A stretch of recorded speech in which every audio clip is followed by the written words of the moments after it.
The crystal spires of Kethar Prime were flickering like a busted neon sign in a dive bar, their once brilliant glow now reduced to the sickly amber of a dying streetlight. Ambassador Zexthara of the Fourth Circle stood before the Eternal Council, her bioluminescent skin, patterns dimmer than a phone battery on its last legs. The greatest minds of the Catharian Empire sat around her, and for the first time in millennia they were scared shitless. "The plagues hit the inner systems," she reported, her voice echoing through the crystalline chamber like a funeral bell. 47 worlds have gone dark in the past rotation. Our bioshields are about as useful as a screen door on a submarine. Council Prime Vexrian, propped up by more life support gear than a NASCAR pit crew, wheezed out his response. "What about the research stations, the deep archives? We've got more knowledge than the Library of Congress. Surely something can stop this thing." Zixthara's skin shifted to deep purple, the Catharian equivalent of that "oh shit" moment when you realize you're truly screwed.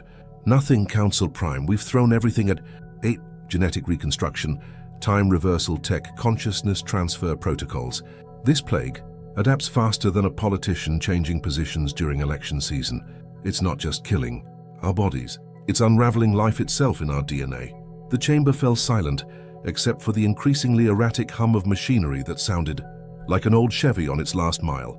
The Catharian Empire had ruled 3 galaxies, commanded 1,000 species, and wielded tech that could literally reshape reality. They'd thought themselves above natural selection, beyond the rough and tumble of evolution. Boy, were they wrong. "There is one possibility," Zixthara continued, looking about as enthusiastic as someone volunteering for a root canal.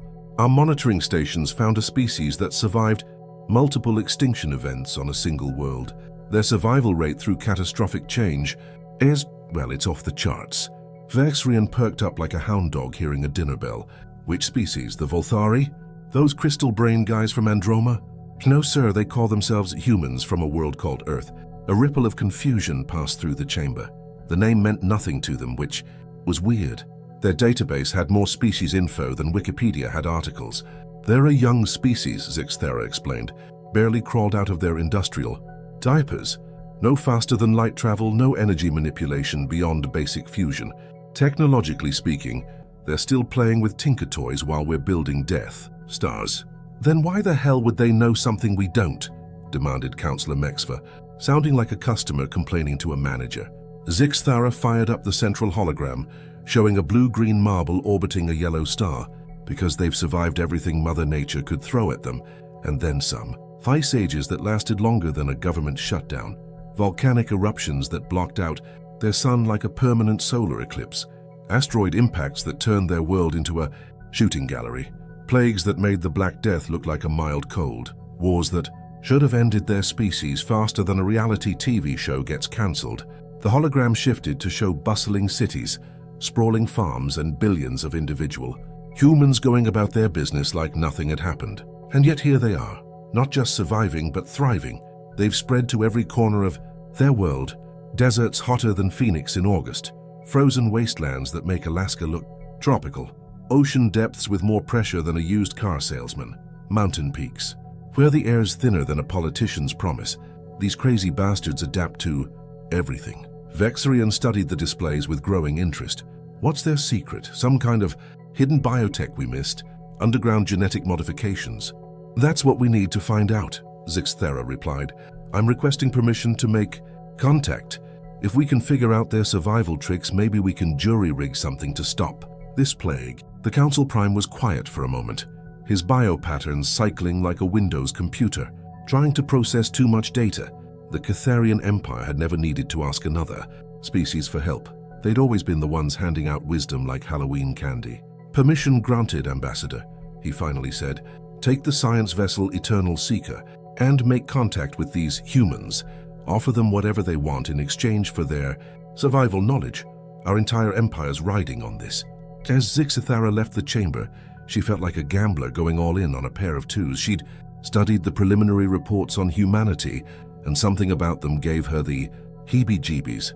Most species, when faced with superior tech and knowledge, responded predictably, once with awe, submission, or desperate bargaining, but the psychological profiles on humans suggested they might be different. They might be the kind of species that would look at a superior alien civilization and say, yeah, so what? The Eternal Seeker was top-of-the-line Catharian tech, capable of reshaping matter at the molecular level and analyzing the quantum structure of life itself. As it slipped into the dimensional fold for the journey to Earth, Zixthara reviewed the mission parameters one more time. The plan was simple as a drive-through order. Make contact, show off their superior technology to establish dominance, then negotiate for humanity's survival secrets. Standard first contact. Protocol, refined over thousands of years of successful interactions with primitive species. What could possibly go wrong? The Eternal Seeker popped into Earth's orbit on a Tuesday morning, like the world's biggest surprise party guest, its crystalline hull catching sunlight and throwing it back in colors that didn't exist in any human art supply store. Within hours, every space agency, military installation, and backyard astronomer with a decent telescope had spotted the massive ship. Clearly artificial, clearly not from around here, and clearly way beyond anything humanity could build even on their best day. Captain Jake Morrison stood in the hastily converted conference room at Cheyenne Mountain, watching the live feed from the International Space Station while nursing his third cup of coffee that morning. The alien vessel looked like someone had crossed a cathedral with a spaceship and then taught it how to grow. As Earth's designated first contact specialist, a job title he'd never thought would move beyond theoretical, Morrison found himself at ground zero of humanity's first confirmed alien encounter. The communication came at exactly 2:30 p.m. Eastern, transmitted simultaneously to every major government and scientific institution on Earth. The voice that emerged from the speakers was smoother than a jazz radio DJ, but carried an undertone of barely contained panic. Greetings, inhabitants of Earth. I am Ambassador Zixthara of the Fourth Circle, representing the Catharian Empire. We come seeking dialogue with your species regarding matters of mutual benefit. Within 6 hours, Morrison found himself in a secure communication chamber, face to face, with a holographic projection of what looked like a tall, elegant being whose translucent skin shifted through colors like a mood ring on steroids. Zixthara was simultaneously beautiful and alien, the kind of being that would make humans feel both attracted and uncomfortable at the same time. Captain Morrison, she said, somehow having figured out his name and rank through methods that probably violated several privacy laws, your species has accomplished something remarkable. Despite your primitive technology, you have survived multiple extinction-level events on your world. We require this knowledge. Morrison leaned back in his chair, catching that word choice. Not we'd appreciate or we'd like to learn, straight up we require. He'd been in enough negotiations to recognize a demand wrapped up in diplomatic gift paper. Ambassador, we are honored by your visit and definitely interested in learning about your civilization, he replied, keeping his tone friendly but firm. However, you need to understand that sharing information about our species' survival strategies would require some serious consideration by our governments, scientific communities, and people around the world. The color patterns on Zixthara's skin shifted like a confused GPS trying to recalculate a route. I do not understand. We offer advanced technology in exchange, medical systems that could eliminate your diseases, energy production that would end your resource problems, transportation that could take you to the stars. Surely this compensation is more than adequate? It sounds incredibly generous, Morrison said, but here's the thing, it's not about payment, it's about process. We don't have some emperor or dictator who can speak for all of humanity and make decisions about sharing fundamental aspects of our civilization without extensive discussion, debate, and democratic approval. Democratic approval. The alien's voice carried the same confusion as someone hearing that humans still used fax machines. You mean your population would vote on this matter? Among other things, yeah. We'd need scientific panels to review what you're asking for, congressional committees to consider the implications, public discourse about the risks and benefits, international negotiations about how to proceed, Morrison shrugged, could take months or years. The change in Zixthara's demeanor was like watching someone's face when they realize they're in the wrong line at the DMV. Her skin patterns shifted to deep orange and red, colors that Morrison's gut told him weren't the alien equivalent of happy feelings. Captain Morrison, I fear you misunderstand the situation. My empire spans thousands of worlds and commands technologies that could reshape your entire planet faster than you can say urban renewal. We are not requesting a trade negotiation. We are offering to compensate you for something we require immediately. Morrison felt that familiar tingle he'd gotten during hostage negotiations, When someone thought they held all the aces, he kept his voice level and professional, like he was explaining why the drive-thru was closed. Ambassador, I get it. You have better tech than us. I also get that you're facing some kind of crisis that brought you here. But here's what I think you don't understand about Americans. We don't make decisions based on fear or intimidation. We especially don't make important decisions that way. This is not intimidation, Zixthara protested, sounding like a telemarketer insisting they weren't trying to sell anything. This is reality.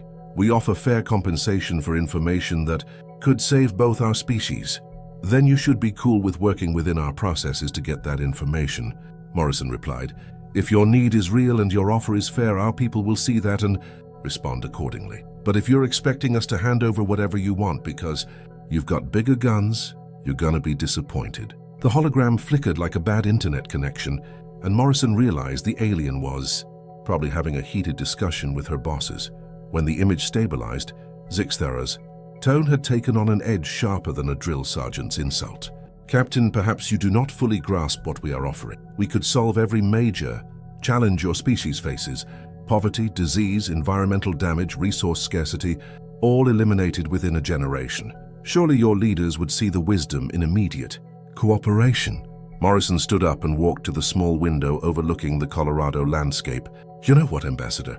I think that's exactly the problem. You keep talking about our leaders like we're some kind of monarchy where the king makes decisions and everyone else salutes. That's not how we roll.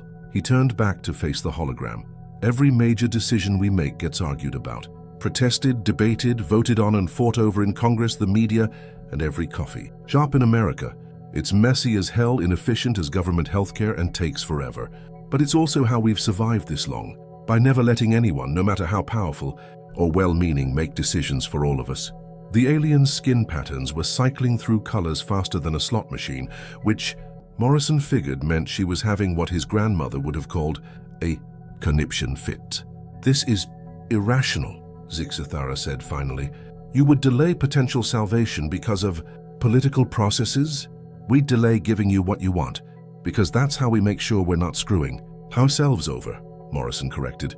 Maybe your offer is everything you say it is. Maybe sharing our survival knowledge would be great for both our species, but maybe not. And the only way we figure that out is by taking the time to think it through properly. The silence stretched longer than a government shutdown. Finally, Zixthara spoke again, her tone as cold as a Minnesota winter. Very well, Captain Morrison. We will wait for your democratic processes to conclude. How long do you estimate this will require? Morrison smiled, but it wasn't the friendly kind. Ambassador, you just asked humanity to share the fundamental secrets of how we've survived every catastrophe our world has thrown at us. How long do you think we should take to decide whether that's smart? The hologram went dark without another word, leaving Morrison alone with the distinct feeling that this was about to get a whole lot more complicated. 3 weeks after first contact, Ambassador Zixthara found herself in a situation no diplomatic manual had prepared her for, waiting for a primitive species to get their act together. The Eternal Seeker hung in Earth's orbit like an unwelcome party guest who wouldn't take the hint, its sensors monitoring the planet's communication networks with growing amazement and frustration. The humans weren't just debating whether to share their survival knowledge, they were debating everything. Cable news featured shouting matches about alien intentions.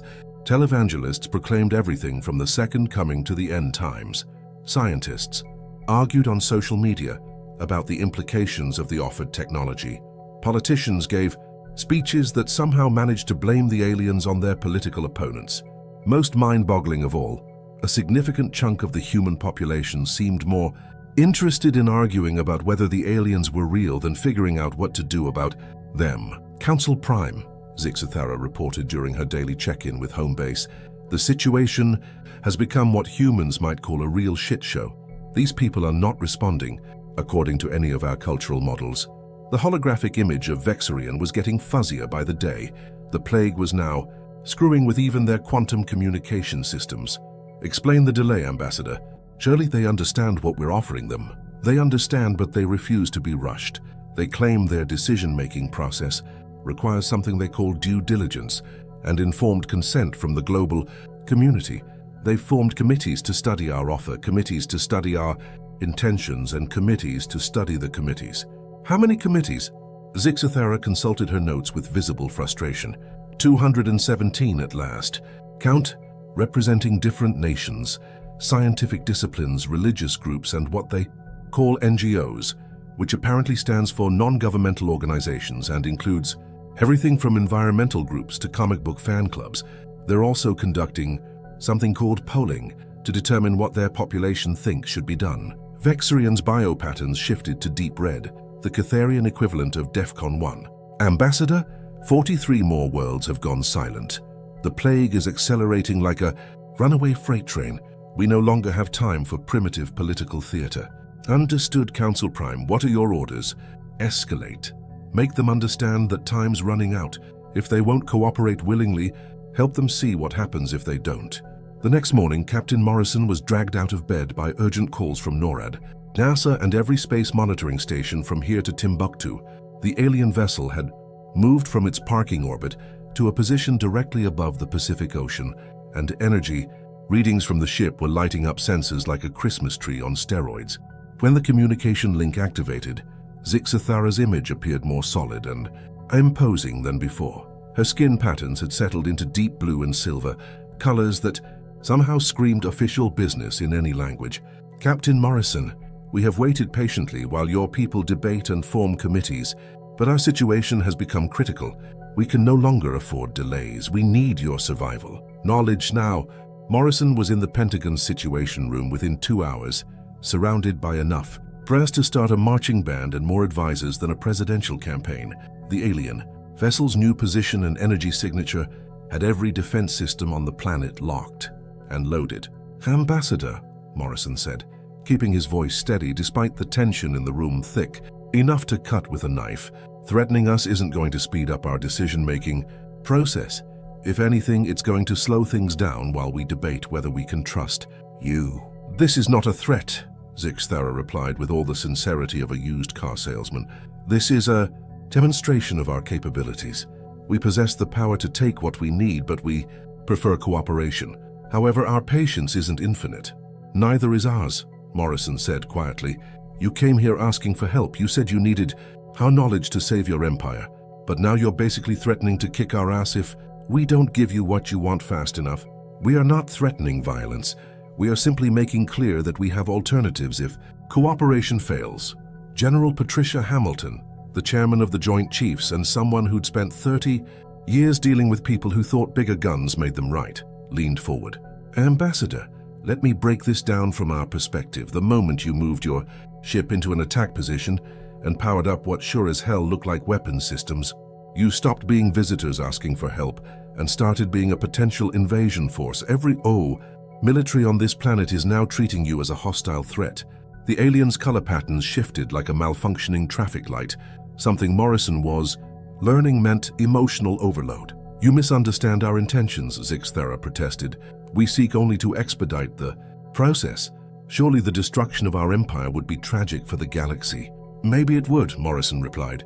But here's the thing about Americans, Ambassador. The harder you push us, the harder we push back. Right now, instead of debating how to help, you were debating how to kick your ass if you try anything. To prove his point, Morrison activated the room's main display showing global news feeds. CNN was running wall-to-wall coverage of the alien ultimatum. Military recruitment centers. We're seeing lines longer than Black Friday sales. Defense contractors were working around the clock to upgrade weapons systems that probably couldn't dent alien technology, but made people feel better anyway. Public opinion polls showed that while Americans had initially been excited about meeting aliens, support for cooperation was dropping faster than approval ratings during a scandal. This is completely irrational, Zixathera exclaimed. We offer you wonders beyond your wildest dreams in exchange for simple information. Information that could be used to wipe us out, General Hamilton pointed out. And you're demanding it while parking a weapons platform over our heads. How exactly did you expect us to react? The communication was interrupted by urgent alerts from deep space monitoring stations. Energy discharges from the alien vessel had vaporized a small research station in the outer solar system, an unmanned facility studying asteroid composition. When the link re-established, Zixathera looked like someone who'd just realized they'd made a terrible mistake. That was merely a demonstration. Your research station has been eliminated to show you that resistance is futile. Surely now you understand that cooperation is your only rational option? The silence in the Situation Room was deafening. Morrison looked around at the faces of his colleagues, military leaders, scientists, politicians. He saw shock, fear, and anger. But he also saw something else, something he suspected the aliens couldn't understand and wouldn't like. He saw that particularly American brand of stubborn defiance that had carried the country through 2 world wars, a depression, and countless other crises. "Ambassador," Morrison said, his voice carrying a calm certainty that surprised even him, "you just made the biggest mistake in your species' history. You attacked us. It was merely a demonstration on an uninhabited facility," Zixathara protested, sounding like someone trying to explain why they'd only keyed 1 car in the parking lot.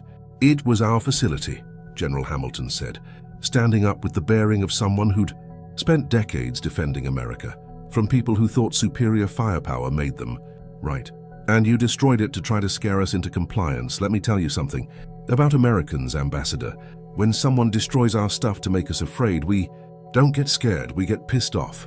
Morrison nodded to the general, then looked directly at the alien hologram. "The conversation just changed, Ambassador. We're no longer debating whether to help you. We are now figuring out how to defend ourselves from you. And I think you're about to learn something about American survival that's not in any history book." The hologram flickered and went dark, but Morrison knew the aliens were still monitoring every communication on Earth. He hoped they were paying attention to what happened next, because America was about to show them exactly how they'd survived every crisis that had tried to break them by being too damn stubborn to know when they were beaten. The response didn't come from the Pentagon or the White House, but from something the Catharians had never encountered in their millennia of dealing with primitive species: spontaneous, unified American defiance. Within hours of the research station's destruction, communication networks across the United States carried a single message: "Come and take it." The phrase appeared on electronic billboards from Times Square to the Vegas Strip, was painted on water towers, from sea to shining sea, and was broadcast from every major television network. Social media exploded with images of Americans holding signs with the historic battle cry that had echoed from the Alamo to Lexington and Concord. Ambassador Zixathara watched the displays in her command center with the growing realization that she'd kicked a hornet's nest the size of Texas. "Status report," she demanded of her science officers, her biopatterns cycling through colors that would have made a mood ring jealous. "The humans have not mobilized their military forces in any traditional sense," reported Chief Analyst Kexman. "Their governments are still meeting. Their defense systems remain at normal alert levels." "Then what the hell is this response we're seeing?" Kexman's confusion was visible in every shift of his skin patterns. "It appears to be individual choice, Ambassador. Hundreds of millions of individual humans have independently decided to tell us to go screw ourselves. They're not being commanded or coordinated by any central authority." Before Zixathara could process this information, the communication system activated. Captain Morrison's image appeared, but he wasn't in the Pentagon anymore. He was standing in what looked like a cemetery, with hundreds of Americans visible behind him, and he'd traded his military uniform for jeans and a leather jacket. "Ambassador," Morrison said, his tone casual as Sunday morning coffee, "I wanted to have this conversation somewhere more appropriate. This is Arlington National Cemetery, where we bury our warriors. Figured you should understand what you're dealing with." Zixathara noticed that Morrison looked somehow more relaxed and more dangerous at the same time, like a cowboy who'd just decided he was done talking and ready to settle things, the old-fashioned way. "Captain Morrison, surely you realize the futility of resistance? Your technology is millennia behind ours. Your weapons cannot damage our vessels. Continued defiance serves no purpose." Morrison smiled, and something about that grin sent a chill down Zixathara's spine that had nothing to do with the ship's climate control. "That's where you're wrong, Ambassador. You've been thinking about this all wrong from day one. You came here looking for our survival secrets, the knowledge that's kept Americans alive through civil wars, world wars, depressions, and everything else this crazy world has thrown at us. You figured it was some kind of advanced survival technology or hidden scientific knowledge." He gestured to the cemetery around him, to the thousands of white markers stretching into the distance like a field of honor. "But our survival secret isn't technology, Ambassador. It's this, the absolute boneheaded, all-American refusal to give up. even when we're definitely going to lose. Morrison started walking between the graves, and Zixathara found herself leaning forward, despite herself. You want to know how Americans survived the Great Depression? We didn't have some fancy economic theory or government bailout program. We looked at breadlines and foreclosure notices and said, screw this, we're going to work our way out of this mess. And we did. He stopped at a particular grave marker. You want to know how we survived World War II? We didn't start with better technology or more soldiers. We looked at fascists trying to take over the world and said, like hell you are. Then we built more planes, ships and tanks than anyone thought possible and kicked their asses from Normandy to Tokyo. The alien ambassador found her biopatterns shifting to colors she'd never experienced. A mixture of fascination and growing dread. Morrison continued, his voice gaining that particular American swagger that had intimidated enemies and inspired allies for centuries. You study our wars and wonder how we keep fighting when the odds are impossible. At the Alamo, 189 Texans held off Santa Anna's entire army, knowing damn well they were all going to die. They could have surrendered, could have run, could have negotiated. Instead, they fought to the last man and gave Sam Houston time to win the war. Why? Because sometimes standing up to bullies is more important than living to see tomorrow. His voice grew stronger, carrying the echo of every 4th of July speech and every patriotic song that had ever stirred American hearts. So you see, Ambassador, you've made a fundamental error in your calculations. You think survival is about having the best technology, the most advanced medicine, the smartest strategies. But American survival has never been about any of that shit. Morrison looked directly into the camera, and Zixathara felt as though he was looking straight through her. American survival is about looking at certain death and saying, yeah, you and what army? It's about taking impossible odds and deciding to fight anyway, because that's what Americans do. We're so damn stubborn, so irrationally determined to keep going, that the universe eventually throws up its hands and says, fine, you win. He gestured toward the city visible in the distance, where the lights of the capital glowed like a beacon of defiance. You destroyed our research station to show us the futility of resistance, but you don't understand.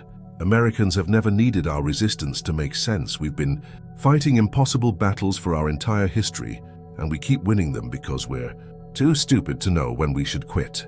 Zixathara's science team was frantically analyzing the transmission, but their cultural models had no framework for understanding what they were witnessing. You offer us advanced technology in exchange for our survival secrets, Morrison continued, his tone shifting to something that sounded like a friend giving advice. But you can't download stubbornness, Ambassador. You can't synthesize the American refusal to accept defeat. You can't manufacture the irrational determination to keep fighting when every reasonable person would surrender. The human paused and his expression grew thoughtful. You know what I think you're real. Problem is, it's not the plague that's killing your empire, it's that when you encountered something you couldn't solve with superior technology, you gave up, you started looking for someone else to save you instead of saying, hell no, we're not dying today. Morrison started walking back toward the camera, and every step seemed to carry the weight of American history.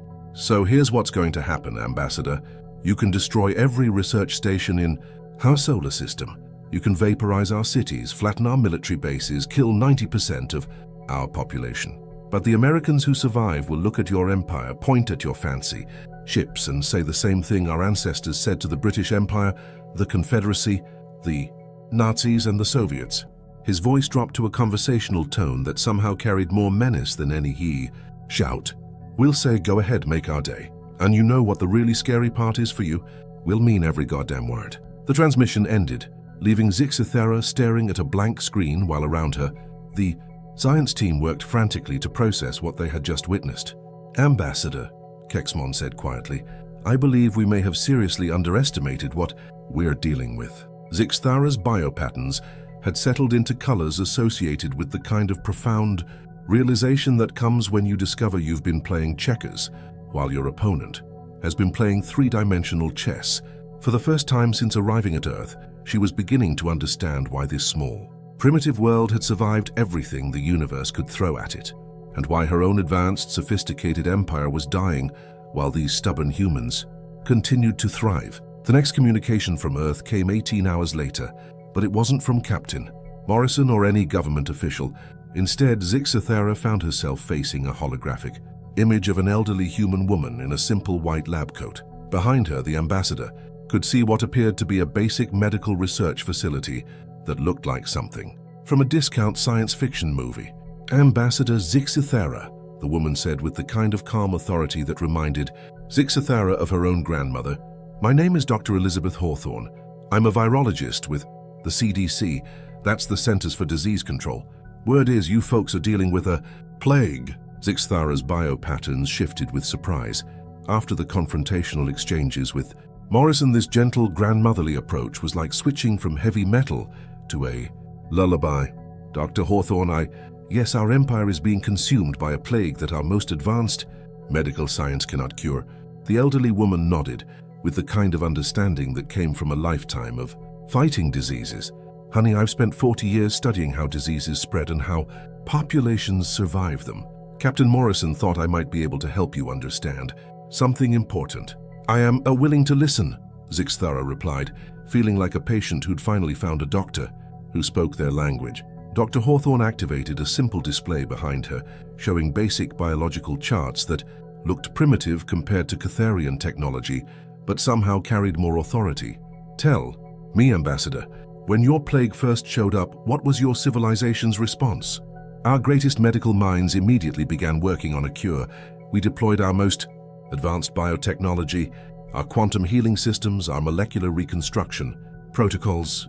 And when those didn't work, we searched for better technology, more advanced systems. We consulted our oldest archives, our most ancient databases. When those proved insufficient, we began seeking other species who might possess superior medical knowledge." Dr. Hawthorne nodded like a teacher whose student had given exactly the answer she'd expected. "That's a perfectly logical response, very sophisticated, very civilized." Something in her tone made Zixithara feel like she'd missed the point of the lesson. "Are you suggesting our approach was wrong?" The human smiled with the kind of patience reserved for explaining complicated things to children. "Not wrong, sweetheart, just incomplete. You see, when we Americans faced our great plagues, the flu pandemic of 1918, polio, HIV, AIDS, COVID-19, we tried the same approaches. Our best scientists worked on cures, we developed new technologies, we consulted experts from around the world. Then how was our response different? Because while we were doing all that," Dr. Hawthorne said, "we also did something else. We told the disease to go screw itself." She moved to another display, showing historical data that looked like it had been compiled by someone who'd lived through every crisis personally. When the 1918 flu killed 50 million people worldwide, Americans didn't just wait for a cure. We changed how we lived. Masks, social distancing, public health measures. When we couldn't cure polio fast enough, we created iron lungs, support groups, rehabilitation programs. We kept living while we figured out how to beat the damn thing. Zixithara found herself leaning forward with the kind of interest she hadn't felt since her academy days. "You adapted your entire civilization while maintaining your efforts to cure the disease." "More than that, honey," Dr. Hawthorne continued with a warmth that somehow made profound wisdom sound like common sense. "We changed our relationship with dying itself. Instead of seeing disease as a problem to be solved by superior knowledge, we started treating it as a challenge to be survived through superior stubbornness." The doctor brought up another chart, this one showing survival rates that defied everything. Zixithara thought she knew about epidemiology. "You know what we discovered, Ambassador? The communities that survived our plagues weren't necessarily the ones with the best medicine. They were the ones that refused to give up on each other. The ones that said, we don't give a damn how many people this disease kills, we're going to keep living, keep supporting each other, keep building our future, and we're going to outlast this son of a bitch." Before Zixithara could respond, the communication expanded to include more participants. Captain Morrison appeared alongside several other humans, scientists, medical professionals, and what appeared to be ordinary citizens. "Ambassador," Morrison said, looking more relaxed than he had since their first meeting. "Dr. Hawthorne reached out after our last conversation. She had an interesting theory about why you're really here." Dr. Hawthorne nodded, with the satisfaction of someone whose hypothesis was proving correct. "I think your plague isn't just a disease, Ambassador. I think it's an extinction event. And the problem isn't that you can't cure it. It's that your entire civilization has forgotten how to survive extinction events." A young woman in scrubs, clearly a nurse or medical technician, spoke up. "I'm Sarah. Jen, by the way, I work in the ER at Johns Hopkins. I wanted to ask you something, Ambassador. When this plague started killing your people, did your civilization pull together and say, hell no, we're not letting this beat us? Did you change how you live, how you work together, how you support each other? Or did you just try to science your way out of it?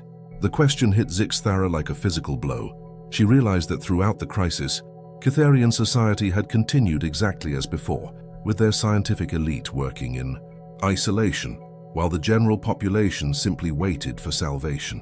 We maintained our social structures, she admitted, feeling like a student who'd failed an important test.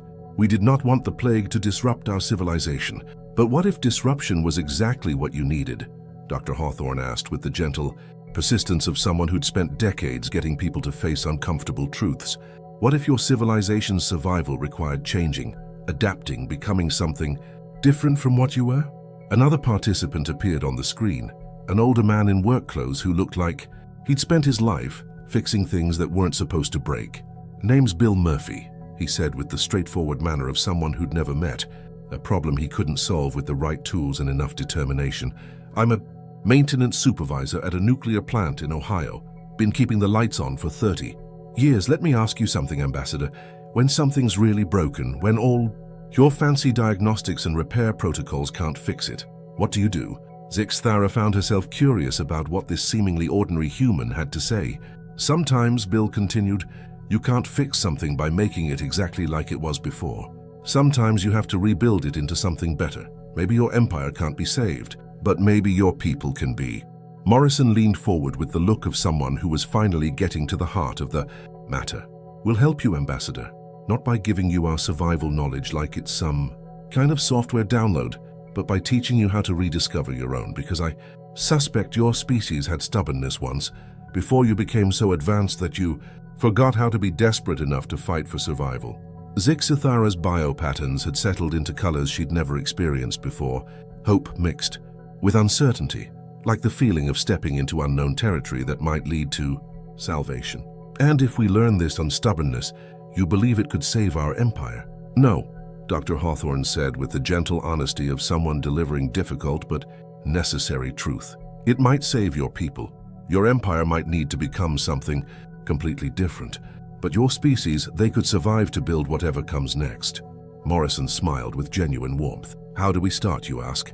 The same way Americans always start, Ambassador, by looking at impossible odds and saying, yeah, watch this, and then figuring out how to make good on that promise.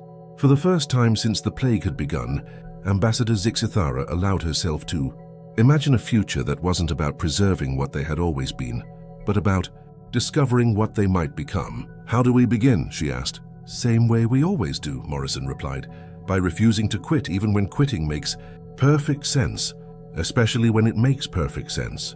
The alliance that formed between Earth and the Catharian Empire wasn't built on technology, transfer, or superior knowledge.